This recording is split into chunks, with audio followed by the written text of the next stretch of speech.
कथारे अछि विश्वास मिले हरि। यह भावभक्तिर कथानिष्ठा और भक्ति बल भक्तमानंकर मां मनस्कामना पूर्ण करिथांती बोली विश्वास रही।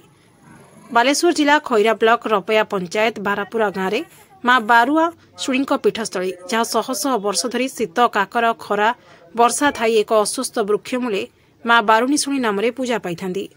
सरकार सहायता जो मंदिर निर्माण कर मां बारुआशुणी मंदिर में पूजा पाउछंती। दैनंदिन मांकर नीतिकांति सेवा पूजा चलता बेले सन्धार घंटा घंटा ध्वनि में महिला भक्त आसी मां धूपदीप जाली निजर और परिवार दुख जन। इटी सन्धार मां मंदिर में भागवत चर्चा होता बेले प्रत्येक मास संक्रांति रे भजन कीर्तन परिवेषण होता है।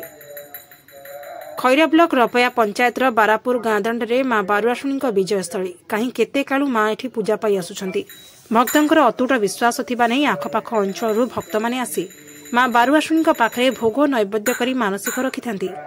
एठारे मां बारुआशुणी पीठरे चैत्र पूर्णिमा 7 दिन धरी आडंबर सहकारे पालन करा जायथाय मांको उत्सव।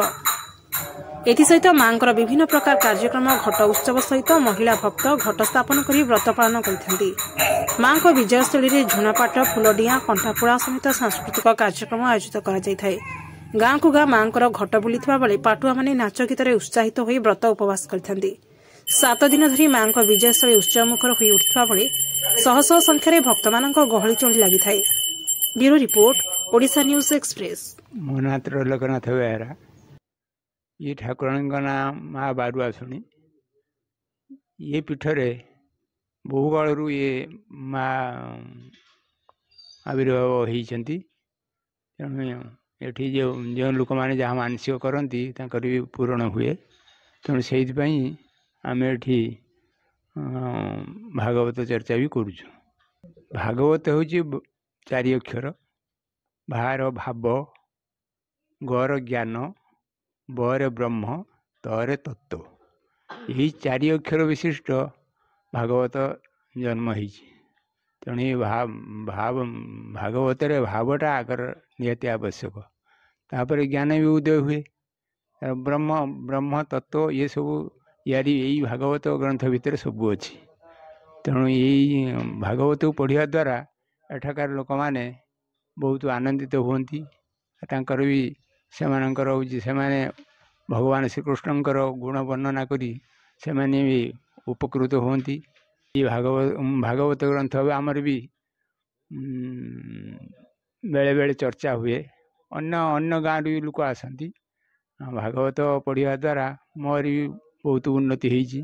कौन कहवा तांकर महिमा तो अपार।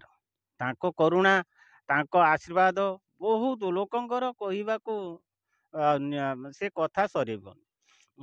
बाप साप मूलर से माने अछंती। तांको जेते बेले जोठारे थाओ दुखरे थाओ जोटी डाकिबो संगे संगे से जवाब दियंती। बापा कहिथिले ये गाँव रे कुआडे निया लागी जाउथला। निया लागी जाउथला अषाढ़ मासरे निया प्रचंड जलु थाए। जदि से समय माँ को पाखरे जाई शरण पशिले शरण सी कुआडे लिभे देले। तेणु से परिप्रेक्षी भी मुझे किसी गोटे गीत लेखिली ता भी वर्णना कर दूची। आषाढ़ मासरे धारा जे बरसा तई रे जले अनल लोकंक मनरे भय जात हैला लागिगला कोलाहल। एकी विपरीत हैला आम पाई किए यह भिआइला केउ अभिमान करी आम ठारे घर द्वार जालीदेला। माँ को पासरे पशिले शरण रख माँ बारिआशुणी तुमे न रखिले मशाणी लुटिब ए धरा धामटी पुणी। चैत्र मास जाउथिबो बैशाख मास संक्रांति तांकर मुख्य पर्व। झुणापाट अग्नि परीक्षा आगर घट पूरा जीव तापर झुणापाट अग्नि परीक्षा संक्रांति बासी उड़ा हब। घट घट भी बुले 7 दिन घट बुलिबो। पाटुआ नचे थाए। पाटुआ गीत पुराण उपरे गाइबी।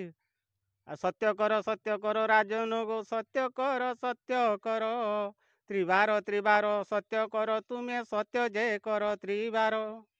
सावत माता तो सत्य कराइले राम जीवे घर वन घर अरण्य रे जीव जीवन ता न रहिब पिंडे प्राण। पाटुआ मु 12 वर्ष बयस गदरू पाटुआ हेलिनी। आज 55 ବର୍ଷ ହେଲାଣି ମୋର। ବାପା ଥିଲେ ଆମ ଖୁଡ଼ୁତା ମାନେ ଥାଆନ୍ତି। ନା ନା ପାଟୁଆ ଆମ ବଂଶ ପରମ୍ପରା ଆମର ଏବେ 9 ଜଣ ପାଟୁଆ ଆମ ଘରେ ବାହାରୁଛୁ। ବାପ ଛୁଆ 9 ଜଣ ବାହାରୁଛୁ।